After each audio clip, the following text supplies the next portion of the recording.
So today we are looking at the major cause of antepartum hemorrhage being placenta abruptio. So placenta abruptio is the major cause of antepartum hemorrhage. Then the same antepartum hemorrhage we are just referring as the bleeding which occurs during pregnancy after 28 weeks of gestation but before the delivery of the baby.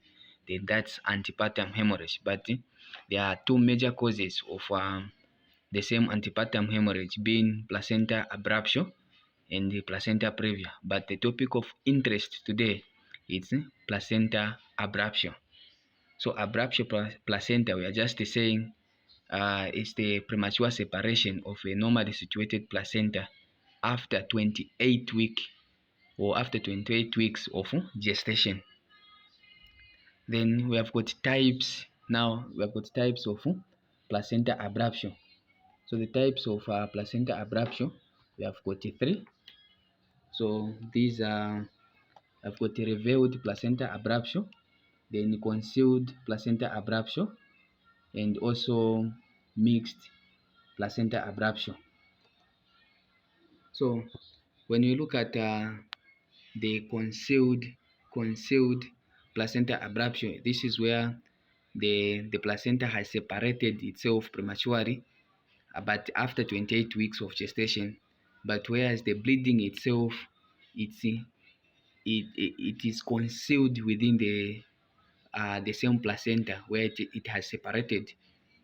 It is retained within the placenta where it now forms a retroplacenta clot. That's concealed placenta abruptio. Then you have got revealed placenta abruptio. So the revealed placenta abruptio, this is where the bleeding itself shows or it's visualized in the vagina coming from the same the separation site of the placenta. Then we have got the third one, which is the third one being the mixed placenta abruptio. So the mixed placenta abruptio, this is where there is some blood which is retained to the same placenta site, and also the other blood is revealed, like it drips in the vagina. That's mixed placenta abruptio. So we have got three types, which are the concealed, revealed, and the mixed abruptio. Then you have got also, you can also classify placenta abruptio according to the severity or according to the degree of separation. Whereas the first one, you have got mild placenta abruptio. So mild placenta abruptio, this is where we see a slight separation from the placenta site. Then you find that there is no deterioration in the mother's and also the fetus condition. Then if we estimate the blood loss, you find that the blood loss is less than 500 mils. That's about mild placenta abruptio. But when it comes to moderate, the second one being the moderate placenta abruptio, this is where we see a quarter of the placenta being detached or being separated. That's where we see the blood loss. You can find it can be equivalent to 1,000 mils. Then the mother can also exhibit the signs of shock, like she can present with the signs of shock. So these signs of shock we refer like the woman can be restless, the woman can have hypotension, the woman can have abdominal pains, the fetus can be hypoxic if the fetus is alive. Then you have got the severe placenta abruptio, whereas the separation is about 2/3 of the placenta. Then the estimated blood loss, it's about 2,000 mils in severe placenta abruptio. But since the woman here in severe placenta abruptio, the woman loses a lot of blood, the woman can be even in shock.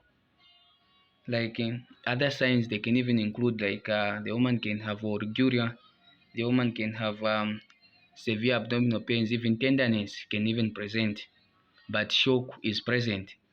Then the fetus can be dead But if any chances of the fetus surviving or to find the fetus alive, then the fetus is in distress, severe distress.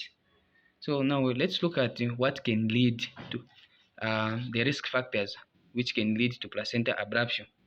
So the first one being hypertensive disorders or maternal hypertensive disorders like having chronic hypertension, even severe preeclampsia, and the eclampsia itself, whereas they can lead to placenta insufficiency due to the same constriction of the vessels, such that it can cause the placenta to detach prematurely. Then I've got also polyhydramnios, whereas as the membranes rupture when the woman is in labor, there is that force which is exerted on the placenta site, which can cause it to detach prematurely. Then there is also direct trauma to the abdomen.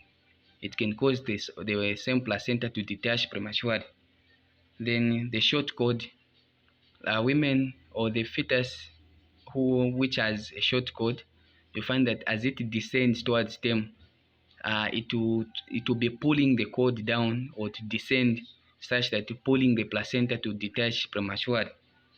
Then smoking can also be a risk factor because of the same nicotine which causes constriction and leading to the same placenta insufficiency, which at the end can cause the same placenta abruptio. Then other predisposing factors you can talk of these are procedures like external cephalic fusion. As you are trying to rotate the fetus, you can cause placenta abruptio, or it's a predisposing factor of placenta abruptio. Then emotional state, like if the woman is emotionally affected, there is a high production of adrenaline. So that adrenaline causes the constriction of the vessels and leading to the same placenta abruptio.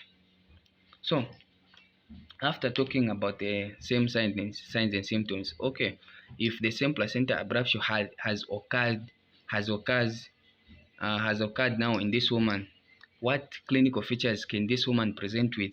That's where we see the fetus being in distress, or they can be fetal hypoxia, they can be maternal distress, because we have talked about a woman exhibiting signs of shock in moderate placenta abruptio. Then also the woman being in shock when it comes to severe placenta abruptio. Then there can be also abdominal pain and also abdominal tenderness. But last and not the least, the same signs of shock like clammy cold skin. There can be weakness, there can be hypotension, and also tachycardia. There can be vaginal bleeding, there can be renal failure, there can be abdominal distension because of the same accumulation of blood within the site of separation, which forms the retroplacental clot. Then how do we make investigation of such a condition? The first thing that you can do is history taking. So history taking, the woman can review of having a multiple gestation. You can find that there is polyhydramnios. So those are the risk factors when it comes to history taking. Like on general examination, when you do your general examination, that's where you can even see the signs of shock that you have talked about. If you do your abdominal palpation, you find that the uterus, the height of fundus is increased. Then if bleeding has started infiltrating within the uterine muscles, you find that it can be even difficult to palpate the fetal parts. Then you can even do hematological investigations where you do full blood count. You can even collect blood for bleeding time, and also fibrinogen levels to rule out the same coagulation failure. Then you can also do radiological investigations, whereas you can do ultrasound scan just to check to determine the degree of separation, whether if it's mild, moderate, or severe. Then you can do cardiotocography, where to just check the fetal well-being, the fetal heart sound. Then such women are commenced on the same cardiotocograph, whereas there should be a continuous monitoring of the fetal heart, the fetal well-being. Then when it comes to the management of such women, it depends, one, on the degree of separation, two, the condition of the mother and the fetus, three, the cervical dilatation or the stage of labor where she's in. Then if the woman is in second stage, you can try to do some maneuvers and the woman can deliver vaginal. But if the stage of labor she's in first stage, then definite definitely it becomes an indication for seizure. Then another aspect that which can guide us in the management of placenta abruptio is the condition of the mother and the fetus. If there is any fetal compromise, then it becomes an indicative for cesarean section. Any maternal distress or fetal distress will deliver via cesarean section. If the degree of separation is mild, then that's where we try if we can conserve the pregnancy, or we do a conservative management or an expectant management. But if the degree of separation is moderate to severe placenta abruption, then definitely we can't conserve this pregnancy. It's just a direct cesarean section indication, because we expect the woman to exhibit or to present with signs of shock. But worst part in severe placenta abruption, whereas the woman even goes into shock. So the best management there is just to deliver the baby as soon as possible. So we won't touch the emergency preoperative care, because we have done it a number of times. So I think for today we are done looking at placenta abruption being the major cause or one of the cause of antepartum hemorrhage. So don't forget to subscribe on our